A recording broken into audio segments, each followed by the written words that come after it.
પેટના રોગો જેવા કે ગેસ, એસિડિટી, અપચો વગેરે થતા હોય છે. એમાં આયુર્વેદને એમ કહેવાય છે કે મંદ અગ્નિ સર્વ રોગો જાય તે, એટલે કે પાચન અગ્નિ જો મંદ થઈ જાય એ જ તે બધા રોગોનું મૂળ છે. જો આપણે એને ટ્રીટ કરી શકીએ અગ્નિને, પેટની અગ્નિને, એટલે બધા રોગો સહેલાઈથી ટ્રીટ થઈ શકે એમ છે.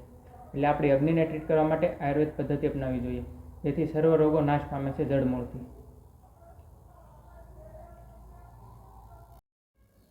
જી સાહેબ, ચામડીના રોગ વિશે આપ શું કહેશો? ચામડીના રોગ વિશે હું એટલું કહેવા માંગીશ કે ઘણા એવા પેશન્ટ આવે છે કે ઘણી બધી તેઓ સ્ટીરોઇડ લઈ ચૂક્યા છે, તો છતાં પણ તેમને કોઈ પણ પ્રકારની રાહત મળી નથી. તો આયુર્વેદિક ટ્રીટમેન્ટ એમાં સૌથી બેસ્ટ છે. આયુર્વેદિક ટ્રીટમેન્ટથી જે ચામડીના રોગો છે તે જળમૂળથી મટી શકે છે અને ફરીવારથી એ થઈ શકતા નથી.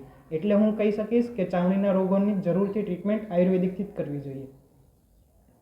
એમાં અંદાજે કેટલો ખર્ચો આવતો હોય છે? આયુર્વેદિક ટ્રીટમેન્ટ તો એમાં દવાનો જ ખર્ચો અને પ્રોસિજર છે તે અમે કરવાના છીએ, તો એ ન્યૂનતમ ખર્ચે બહુ માઇનર ચાર્જમાં થઈ શકે એમ છે. એમાં કોઈ એટલી બધી કોઈ હાઈ ફી નથી. બીજું ડાયાબિટીસના અંતે? તો ડાયાબિટીસ બીપીના ઘણાને એવા સવાલ હોય છે કે જીવનભર દવા લેવી પડે. Life time? હા, લાઈફ ટાઈમ. બધાને હવે ઘણી શંકાઓ હોય છે, પણ આ એકદમ ખોટી વાત છે. ડાયાબિટીસ ને બીપી જો તમે એલોપેથી દવા લ્યો છો તો એ ડૉક્ટર તો કોઈ દિવસ તમને છોડાવવાના જ નથી.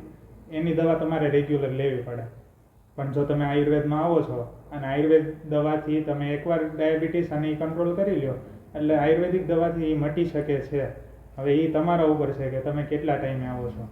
10-15 વર્ષ સુધી તમે દવાઓ લીધેલી હોય તો એને થોડોક ટાઈમ લઈને મટાડે, પણ આયુર્વેદ એને મટાડી શકે છે. એવું જરાય જરૂરી નથી કે ડાયાબિટીસ અને બીપીની દવા જીવનભર લેવી પડે.